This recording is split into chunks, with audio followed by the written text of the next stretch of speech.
سبحان اللہ۔ معزز خواتین و حضرات، بغیر کسی تاخیر کے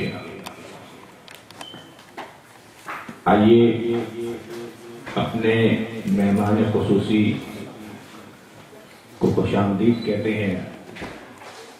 ہماری خوش قسمتی ہے، نعرہ تکبیر، نعرہ رسالت، جناب برکات القرآن سینٹر کے حضرت مولانا حافظ قاری بلال احمد رضوی صاحب تشریف لائے۔ آپ کو اس محفل میں خوش آمدید کہتے ہیں۔ آپ آگے تشریف لائیے، بہت جگہ ماشاء اللہ، آگے آ جائیں انشاءاللہ۔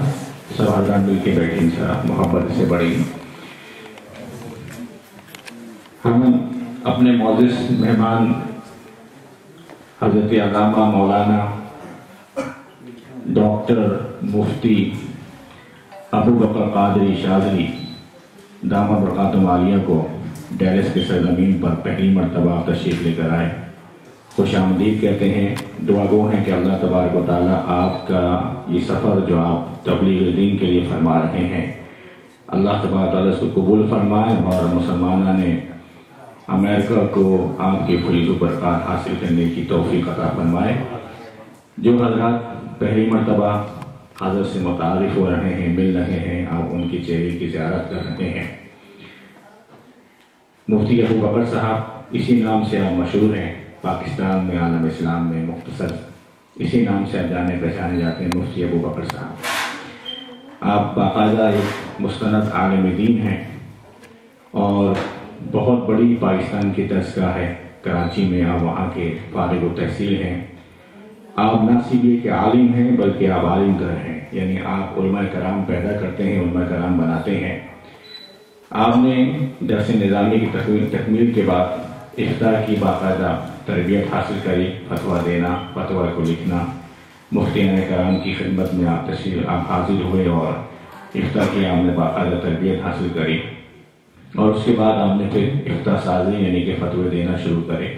اور الحمدللہ جو ہمیں بروشر ملا ہے، جس میں ہمیں آپ کا تفصیلی تعارف ملا ہے، یہ پڑھ کے انتہائی خوشی ہوتی ہے کہ اب تک تقریباً 25,000 فتاوے مفتی ابو بکر صاحب دے چکے ہیں، الحمدللہ ثم الحمدللہ۔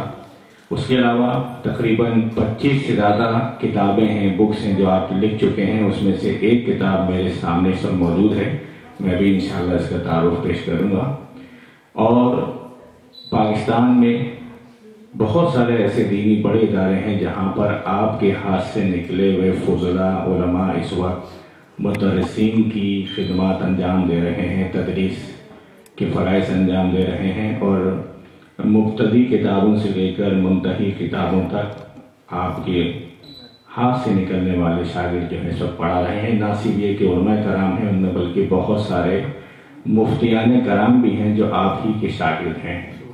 الحمدللہ آپ پوری دنیا میں دورہ فرماتے ہیں، چونکہ یہ دور میڈیا کا ہے، آج ہر ایک میڈیا سے وابستہ ہے، اور تبلیغ اسلام کا آج سب سے آسان ترین ذریعہ میڈیا کا جو ایکسیس ہے اس کو استعمال کرنا ہے۔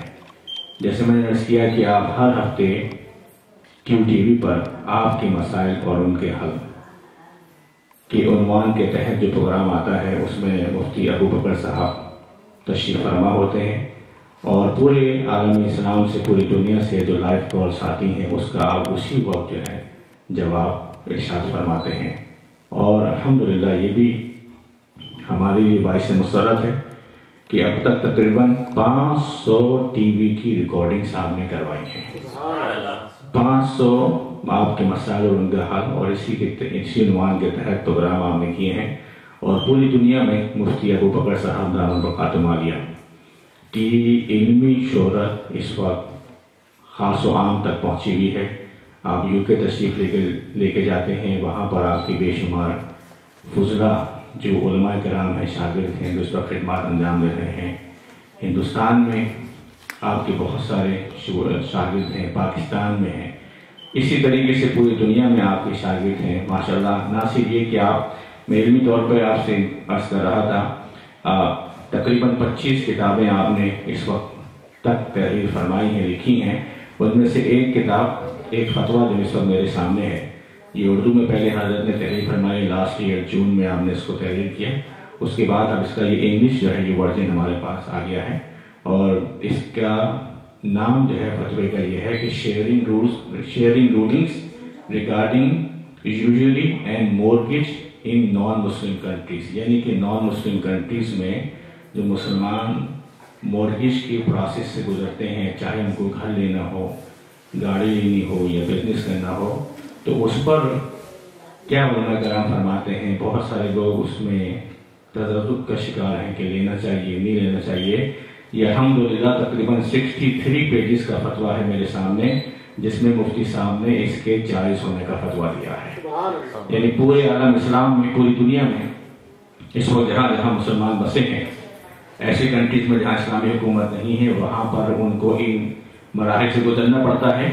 اور اس میں مفتی صاحب نے کما حقہ علم دلائل کے انبال لگا دیے ہیں، جس کے تحت ہم نے امام اعظم ابو حنیفہ رحمۃ اللہ تعالیٰ علیہ کی آراء سے، ان کے فتاووں سے ثابت کیا ہے کہ ان کنٹریز میں لوگ گھر لیتے ہیں، مورگیج پہ بزنس کرتے ہیں، یہ بالکل جائز ہے. اور ایک سوال آج کے اس سیشن میں وہ آیا ہے، وہ ہم حضرت سے پوچھیں گے اور پھر حضرت انشاءاللہ اس کا تفصیلی جواب دیں گے. یہ آپ کے لیے بھی یہ کتاب موجود ہے انشاءاللہ پروگرام میں، کچھ کتابیں میں آج لے کر آیا ہوں انشاءاللہ، لیکن کل یہ بقیہ تقریباً 25-30 اس کے جو ہیں کاپیز پہنچیں گی، تو جن جن حضرات کو پڑھنا ہو یا آپ کے لیے جو ہے ذوق طبع کے لیے، ذوق مطالعہ کے لیے یہ موجود ہے انشاءاللہ.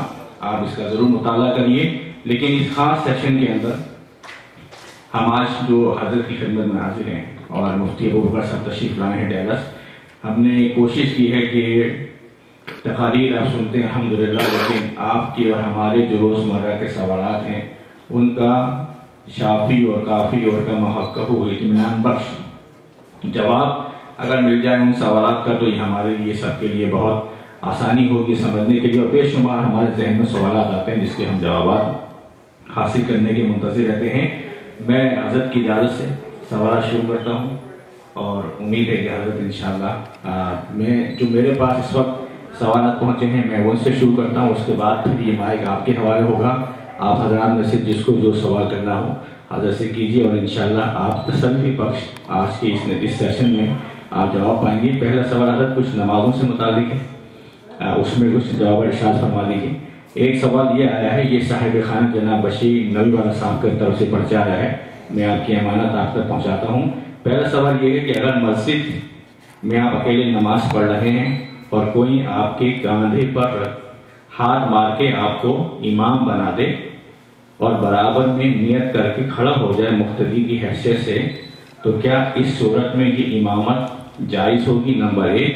اور نمبر 2 کہ اس صورت میں پھر تکبیرات اور تلاوت کتنی آواز سے کی جانی چاہیے؟ بسم اللہ الرحمن الرحیم. الحمدللہ رب العالمین، والصلاة والسلام علی سید الانبیاء والمرسلین وعلی آلہ واصحابہ واہل بیتہ وذریاتہ اجمعین والعاقبۃ للمتقین.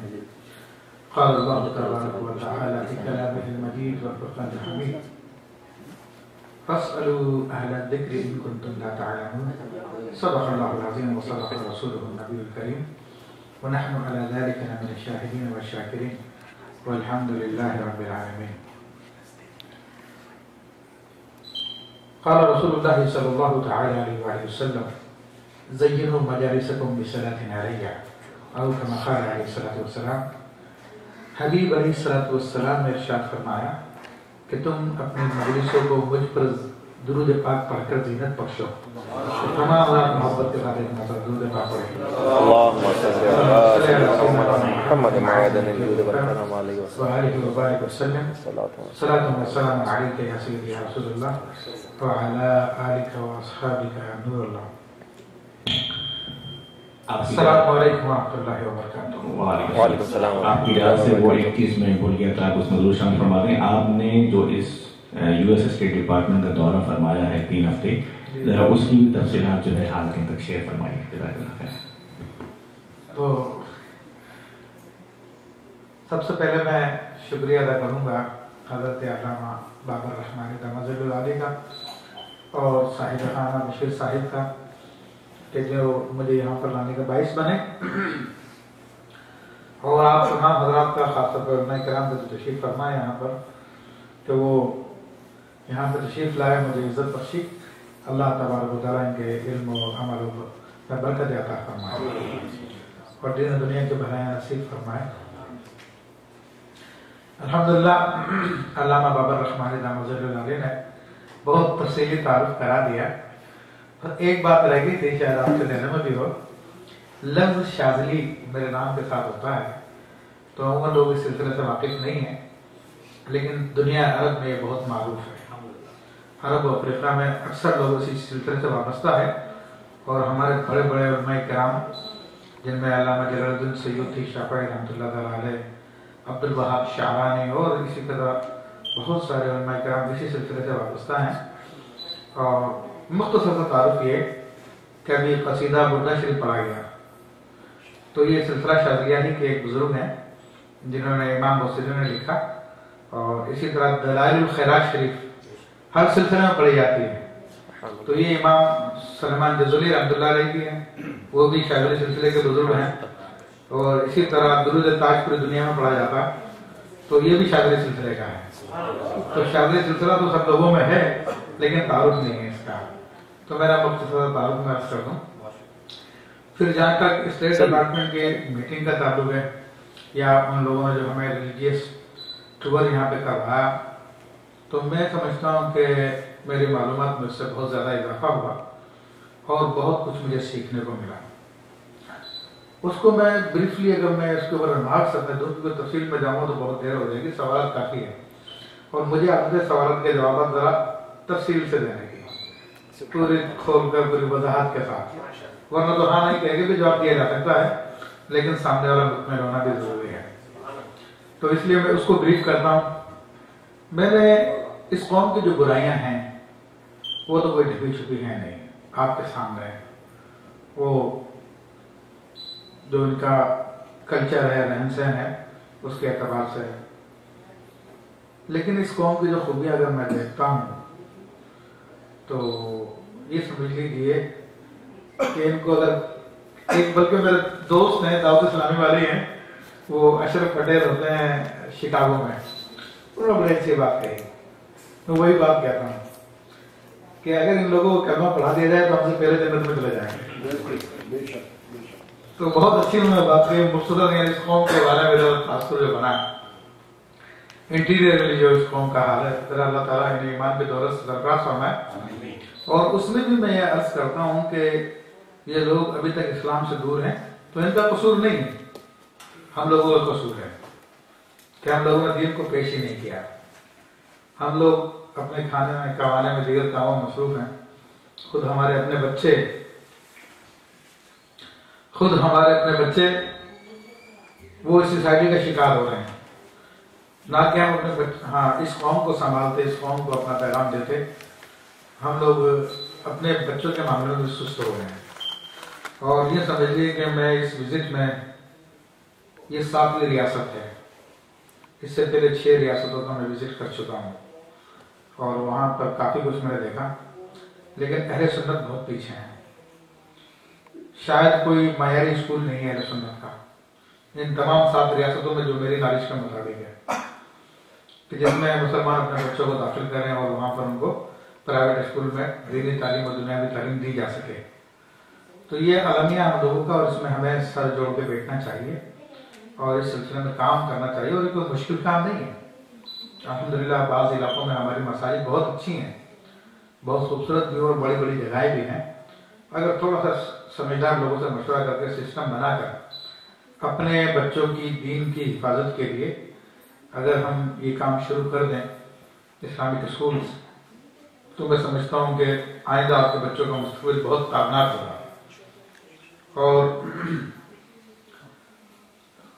گفتگو بہت ہے، لیکن میں سمجھتا ہوں کہ مستقبل قریب میں اس دنیا کی زمام، اس دنیا کی باغ دوڑ، یہ مسلمانوں کے ہاتھ میں ہے، جو اللہ تبارک و تعالیٰ نے اپنا نظام چلایا، دنیا والے اپنا کام کر رہے ہیں اسلام کو پیچھے کرنے کے لیے، مسلمانوں کو پیچھے کرنے کے لیے بہت سارے ہتھ کنڈے استعمال کر لیں، لیکن اللہ کا نظام ہے، اور لیظہر الدین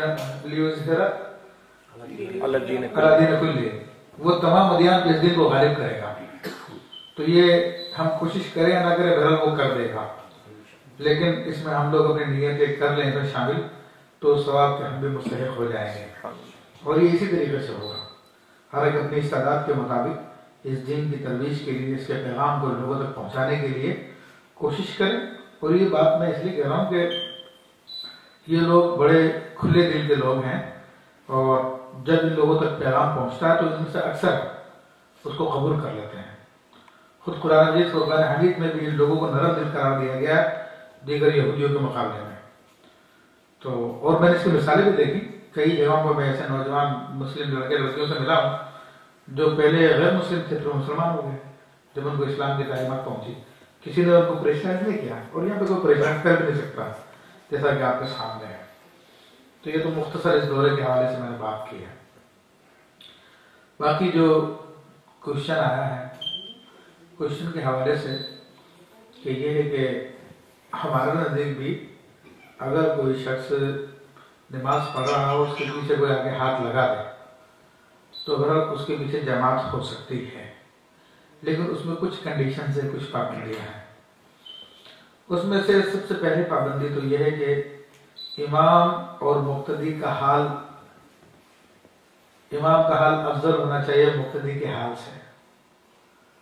یعنی امام بھی فرض ادا کر رہا ہو، مقتدی بھی فرض ادا کر رہا ہو. یہ نہیں کہ جس کو آپ امام بنا رہے وہ نفل پڑھ رہا ہے تو نفل والے کے پیچھے فرض والے کی نماز نہیں ہو سکتی. جبکہ اس کے مقابلے میں عرب حضرات ہیں جو شافعی عام طور پہ، ان کے یہاں پہ کوئی مسئلہ نہیں ہے، نفل والے کے پیچھے فرض والا پڑھ سکتا ہے. تو اس لیے وہ بلا خطر آ کے ہاتھ لگاتے ہیں جو بھی کھڑا ہوتا ہے اور آپ نے جماعت میں کھڑے ہو جاتے ہیں. ہم لوگ ایسا نہیں کر سکتے جب تک کہ کنفرم نہ ہو کہ یہ بندہ جو ہے کیا پڑھ رہا ہے. پھر دوسری شرط یہ ہے اس میں کہ جو تکبیر تحریمہ امام کی ہے وہی تکبیر تحریمہ مقتدی کی ہونی چاہیے. یہ نہیں کہ امام تو ظہر کی پڑھ رہا ہم اس کے پیچھے آ کے فجر کی پڑھنا شروع کر دیں، یا اس کے پیچھے آ کر عصر کی پڑھنا شروع کر دیں، یا وہ ظہر کی پڑھ رہا ہم اگلے دن کی قضا ظہر اس کے پیچھے پڑھنا شروع کر دیں. ایسا نہیں ہوگا. اسی دن کی ظہر ہے تو اسی دن کی ظہر آپ اس کے پیچھے پڑھ سکتے ہیں. یہ شرائط ہیں جیسے موٹی موٹی. تو بہرحال ایسی صورت میں اگر کوئی یہ تمام شرائط قائل ہے اور اس کے کاندھے پہ آ کے ہاتھ رکھ دے تو جماعت شروع ہو جائے گی. اور جو آگے امام ہے اب اس کے لیے سنت یہ ہے کہ اپنے تکبیرات انتقال یعنی اللہ اکبر وغیرہ سمیع اللہ لمن حمدہ یہ آپ آواز بلند کہے تاکہ پیچھے والے سن لے. اس میں ایک ایڈیشن اگر کرنا کہ اس میں جو ہوتا ہے کہ جو کلام کا جو آ جاتا ہے کہ اگر کسی کا ہاتھ لگایا اس کو اگر اس نے دیکھ کے جواب دیا تو اس میں نماز فاسد ہونے کا بھی کچھ گنجائش رہتی ہے. اس کو کس چیز کو ذہن میں رکھنا چاہیے؟ نہیں، اگر وہ کوئی بات چیت کرے گا تو فاسد ہو جائے گی. اگر بات چیت نہیں کرتا، صرف اس کا بھاشن ہے کہ میں جماعت میں شریک ہو رہا ہوں، وہ خاموشی کے ساتھ اپنی نماز جاری رکھتا ہے اور پھر بعد میں تکبیرات وغیرہ زور سے کہتا ہے تو اس سے کوئی فرق نہیں پڑے گا.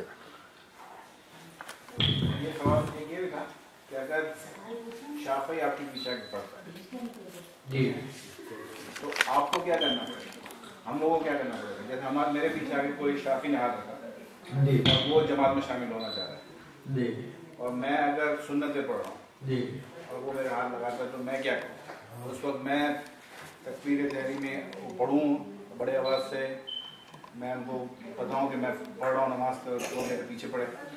بہرحال یہ آپ کو اختیار ہے. اگر آپ اس کی رعایت کرتے ہیں تو آپ کر سکتے ہیں اور نہ کرنا چاہیں تو نہ کریں. بہرحال فقہ حنفی کے مطابق اگر امام مقتدیوں کی نیت نہ بھی کرے تب بھی جماعت ہو جاتی ہے. مقتدی کی نیت کافی ہے امامت کی اقتدا کرنے کی کہ میں اس کا مقتدی ہو رہا ہوں، تو وہ نیت کافی ہے، تب بھی جماعت اس کی ہو جاتی ہے. لیکن وہ ایک انسلٹنگ پوزیشن ہو جاتی ہے نا کہ اپن بولتے ہیں میں امام نہیں بنتا ہوں، اس طریقے سے نہیں. دیکھیں اس کو برا نہیں مانتے. عرب کنٹریز میں میں بھی رہا ہوں، کافی بڑا اتفاق رہا آنے جانے کا مختلف کنٹریز میں، تو وہ اس معاملے میں میں نے اکثر دیکھا ہے کھلے دل کے ہوتے ہیں. وہ اس کو نہیں فیل کرتے کہ اس نے ہمیں جماعت کرائی نہیں کرائی، ہمارے ساتھ شریک ہوئے ہیں. خود میرا اپنا مطلب کہ اتفاق کئی ہوتا ہے، میں نے وہاں پہ امامتیں کرائی ہیں، بلکہ شام میں بھی کرائی ہیں، عرب میں، سعودیہ میں، ادھر ادھر، تو کوئی ایسا